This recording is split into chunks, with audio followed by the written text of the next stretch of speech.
Hi everyone, in this video I'm going to show you how you can extend your screen timeout length on your Samsung.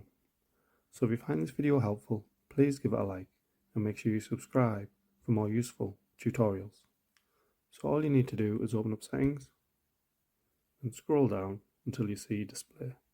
So you're going to click on that, then again scroll down, and then you should see screen timeout. So you want to click on that. And this will just give you a range of options from 15 seconds up to 10 minutes. So you can obviously just click on whichever time you prefer.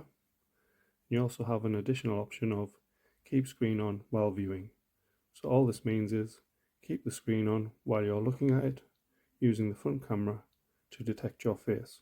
So again, you can just toggle that on or off if you wish to do so. So that's how you can extend your screen timeout length on your Samsung phone. Thanks for watching.